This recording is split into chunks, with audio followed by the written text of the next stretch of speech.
Le groupe Bordeaux-Nord-Aquitaine vous présente Dites 33.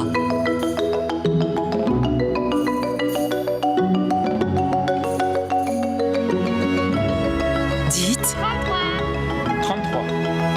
Dites 33. Bienvenue dans ce nouveau numéro de Dites 33 consacré à la restauration en collectivité. Comment les aliments qui se retrouvent sur votre plateau repas sont-ils choisis? Comment composer un repas équilibré? Eh bien, c'est ce que je vous propose de découvrir tout de suite dans Dites 33. Patrick Lacroix, nous sommes ici au self du lycée agricole de Blanquefort. Pour commencer, est-ce que vous pouvez nous dire ce qu'il a de particulier, ce self? Ce self, il a quelque chose de très particulier, c'est que ce self distribue actuellement 20% de bio. On a fait une très grande avancée sur le bio qui a été récompensé d'ailleurs par un label remis par M. Rousset. Et nous nous efforçons de faire découvrir les fruits et légumes de saison à nos élèves. Ça fait combien de temps que vous êtes passé au bio justement? Le bio, ça fait 4-5 ans où vraiment on s'est lancé dans le bio. Et alors qu'est-ce que ça a changé peut-être par rapport aux élèves, par rapport au personnel également? Ça a changé la façon de travailler le bio, notamment la cuisson des viandes où nous sommes obligés de faire des cuissons en direct. Et ça a changé aussi dans le comportement des gens sur les préparations. On fait très attention, on ne gaspille pas et on sensibilise notamment les élèves à manger du bio. Et alors justement, comment les élèves sont-ils sensibilisés? Il y a un échange entre les personnes qui travaillent aussi ici en cuisine et les élèves, comment est-ce que ça se passe? Mais nous, les élèves, on a l'avantage d'être dans des établissements où les élèves dialoguent beaucoup. Et, nous avons organisé avec les élèves des ateliers d'échange de pratiques où nous leur mettons à tester des recettes, 1, 2, 3 recettes avec des variantes. Ils analysent ces recettes, ils goûtent ces recettes, ils nous demandent d'apporter des modifications, on apporte des modifications et ce sont des recettes qui sont enregistrées en fiche technique, donc on ne change rien, on garde les grammages, le dosage et ce sont des recettes qui sont échangées entre établissements participants à ces ateliers d'échange et quand ils sont distribués, est noté l'établissement qui a choisi cette recette. 11h30, le self du lycée agricole-viticole de Blanquefort ouvre ses portes. Dans ce self utilisé par plusieurs établissements scolaires du secteur, 900 repas sont préparés chaque jour. Des repas que Patrick Lacroix, le chef de cuisine, établit à l'année selon le programme national nutrition santé. Et ici, 20% des produits proposés sont bio. Pour cuisiner du bio, il faut avoir à l'état d'esprit de ne pas mélanger les aliments, de penser que par exemple les viandes sont des viandes qui contiennent beaucoup moins d'eau. Donc il faut juste les cuire au moment. Moi j'ai la chance d'avoir un cuisinier qui peut le faire. Donc tous les piécés sont cuits au moment, en direct.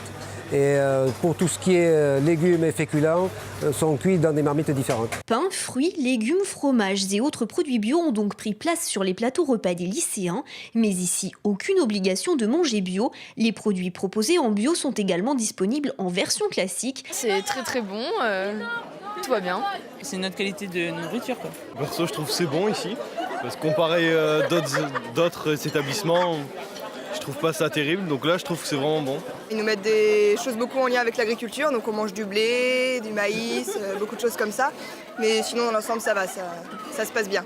Au niveau du bio, les yaourts et le pain est meilleur. Les produits qu'on mange en entrée, c'est que du bio. Et ça se ressent au niveau de la qualité, surtout des légumes. Il y a plus de goût, plus de jus, etc. Dans ce self, le bio est une véritable démarche dans laquelle les élèves sont impliqués. Alors les éco-délégués, c'est les délégués qui vont s'organiser pour le self, pour le lycée, pour les aménagements plutôt écologiques. Au niveau des lycées, c'est pas du lycée entier, c'est pas juste notre classe qui est représentée. Déjà, on fait des réunions une fois par trimestre avec tous les éco-délégués du lycée où on discute de ce qu'on va mettre en place, etc. Après, le chef ou M. Vérac, le gestionnaire, nous invite à faire la dernière fois, on est parti au self pour nous expliquer comment ils mettaient les repas bio, etc. On est à 20% de bio dans le lycée. Donc on a été le premier lycée en France à avoir ce label. Et après, c'est surtout des initiatives de notre part. En quelques années, la quantité de produits bio servis dans ce self n'a cessé d'augmenter et aujourd'hui, le bio semble également avoir trouvé sa place parmi les produits d'entretien utilisés. Alors Juliette Lanoir, vous êtes diététicienne, on va voir avec vous comment composer un repas équilibré. Alors est-ce que vous pouvez nous dire en fait quels aliments mettre sur son plateau repas quand on se retrouve au self, un plateau qu'on peut bien évidemment reproduire à la maison? Tout à fait. Alors en fait, j'ai essayé de composer ce repas avec toutes les catégories d'aliments, c'est-à-dire des protéines avec la viande, des glucides avec nos féculents, des fibres avec les légumes cuits et le fruit, et un produit laitier pour l'apport en calcium. Ce qui est important quand on compose un plateau, c'est vraiment de varier et d'avoir un apport de toutes ces catégories d'aliments. C'est ça qui va permettre l'équilibre alimentaire. Et justement, ça veut dire qu'on peut aussi bien manger un légume et un féculent, c'est pas forcément l'un ou l'autre. C'est pas forcément l'un ou l'autre. Alors les féculents en général, c'est dans l'a priori des gens, c'est quelque chose qui fait grossir, c'est quelque chose qui va apporter des calories. Alors les féculents, c'est vraiment important parce que ça va apporter les glucides, c'est ce qui nous permet aussi de tenir sur toute la journée, et c'est vraiment en fonction de l'appétit de chacun. Donc ça, c'est sur ces quantités-là qu'on peut jouer pour, en fonction de l'appétit, forcément qui n'est pas le même pour les uns et les autres.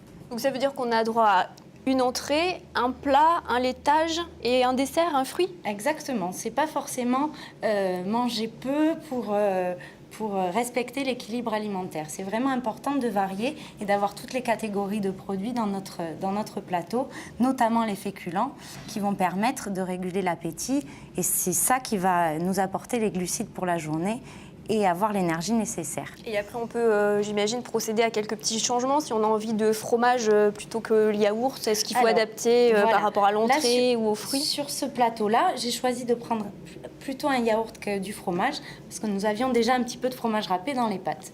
Donc pour éviter de cumuler les deux, je suis plutôt partie sur un laitage sur un yaourt. Voilà. Très bien, donc ça veut dire qu'on peut avoir droit à un yaourt, mais aussi un petit peu de fromage éventuellement dans les pâtes. Exactement. Très bien, merci beaucoup.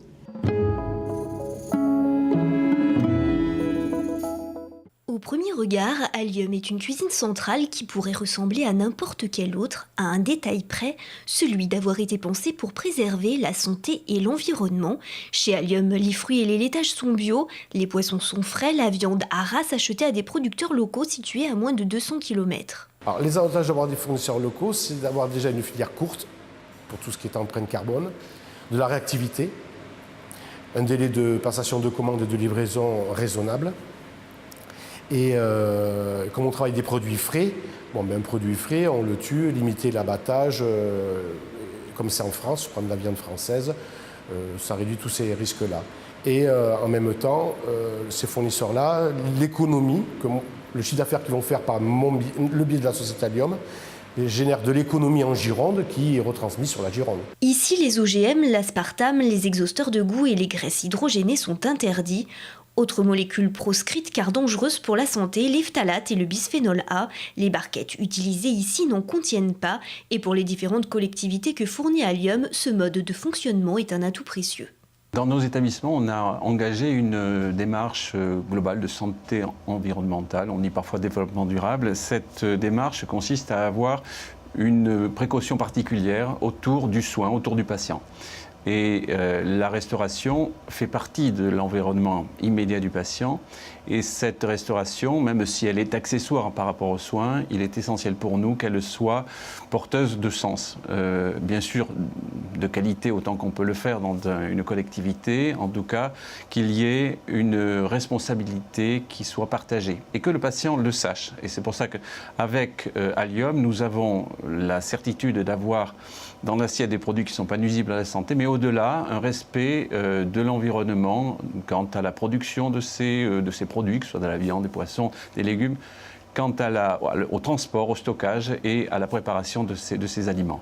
La démarche d'Allium a d'ailleurs été récompensée récemment par le trophée du développement durable en établissement de santé lors du salon Santé Autonomie qui se déroule chaque année à Paris.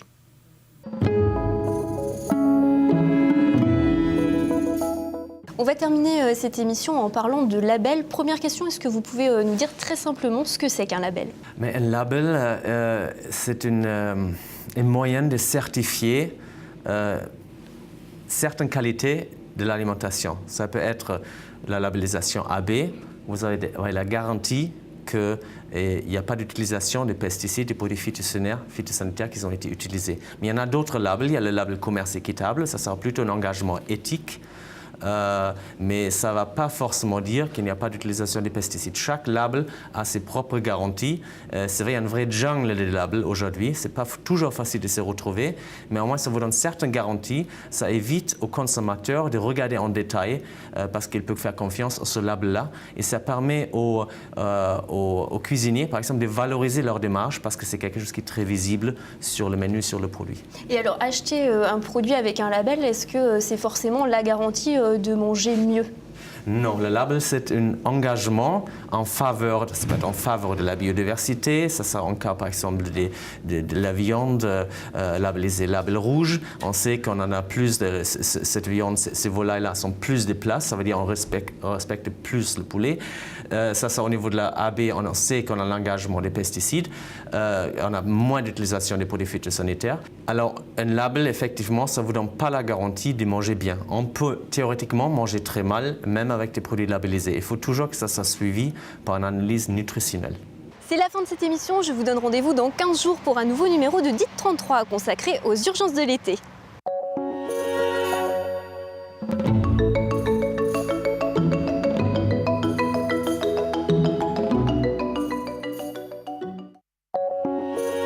DIT 33 avec le groupe Bordeaux Nord-Aquitaine.